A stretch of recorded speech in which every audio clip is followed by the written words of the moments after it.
സനാതനധർമ്മം ഒരിക്കലും നശിക്കാത്തതാണെന്നും അതിനെ ആരും സംരക്ഷിക്കേണ്ടതില്ലെന്നും ബ്രഹ്മചാരി മോക്ഷാമൃത ചൈതന്യ ന്യൂഡൽഹിയിൽ നടന്ന ഹിന്ദു സമ്മേളനത്തിൽ സംസാരിക്കുകയായിരുന്നു അദ്ദേഹം. ആചാരങ്ങൾക്കപ്പുറം തത്വങ്ങൾ മനസ്സിലാക്കി ജീവിതത്തിൽ മാറ്റം കൊണ്ടുവരാനാണ് ശ്രമിക്കേണ്ടത് എന്നും അദ്ദേഹം ഓർമ്മിപ്പിച്ചു. സനാതനധർമ്മത്തിന്റെ അന്തസ്സത്തെയും ഇന്നത്തെ സമൂഹത്തിൽ അത് പ്രായോഗികമാക്കേണ്ട രീതിയും ചർച്ച ചെയ്ത വേദിയായിരുന്നു ഡൽഹിയിലെ ഹിന്ദു സമ്മേളനം. സദ്ഗുരു ശ്രീ മാതാ അമൃതാനന്ദമയി ദേവിയെപ്പോലെയുള്ള ആത്മീയ ഗുരുക്കന്മാരുടെ പ്രസക്തിയെക്കുറിച്ച് ബ്രഹ്മചാരി മോക്ഷാമൃത ചൈതന്യ പ്രത്യേകം പരാമർശിച്ചു.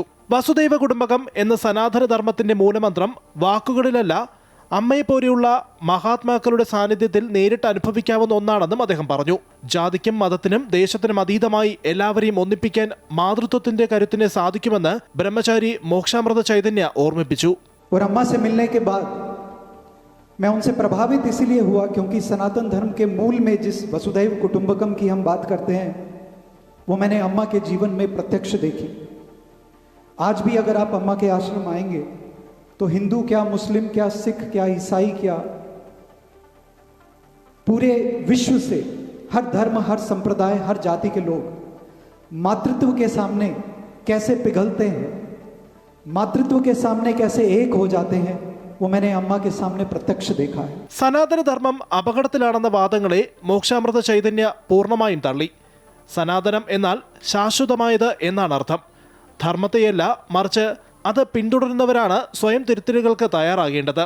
ലഹരി ഉപയോഗം, ഇന്ദ്രിയാസക്തി, അലസത എന്നിവയിൽ മുങ്ങിപ്പോകുന്നതാണ് യഥാർത്ഥ അപകടം. ആഘോഷങ്ങൾ വെറും ലഹരിയുടെയും ബഹളത്തിന്റെയും വേദിയായി മാറരുത്, മറിച്ച് അതിന്റെ പിന്നിലെ ആത്മീയ തത്വങ്ങൾ നാം തിരിച്ചറിയണമെന്നും അദ്ദേഹം കൂട്ടിച്ചേർത്തു. आज अगर जरूरत है सनातनियों को तो जागने की.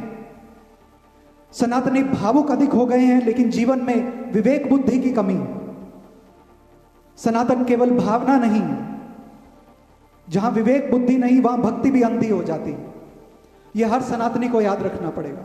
കുടുംബ ബന്ധങ്ങളുടെ കെട്ടുറപ്പിനും മക്കളുടെ സ്വഭാവ രൂപീകരണത്തിനും മാതാപിതാക്കൾ മാതൃകയാകേണ്ടതിന്റെ ആവശ്യകത അദ്ദേഹം ചൂണ്ടിക്കാട്ടി. ഭഗവത്ഗീതയിലെ ദൈവിക ഗുണങ്ങൾ മാതാപിതാക്കൾ ജീവിതത്തിൽ പകർത്തണം. ക്ഷേത്ര ദർശനവും ആരാധനയും കേവലം മാർഗങ്ങൾ മാത്രമാണെന്നും അവ തമ്മിൽ യഥാർത്ഥമായ സ്വഭാവ പരിവർത്തനം ഉണ്ടാക്കണമെന്നും അദ്ദേഹം ഓർമ്മിപ്പിച്ചു. ഭാരതത്തിലെ സ്ത്രീശക്തി അഥവാ മാതൃശക്തി സമൂഹത്തിൽ വലിയ മാറ്റങ്ങൾ കൊണ്ടുവരുമെന്ന ശുഭപ്രതീക്ഷയാണ് തനിക്കുള്ളതെന്നും ബ്രഹ്മചാരി മോക്ഷാമൃത ചൈതന്യ കൂട്ടിച്ചേർത്തു.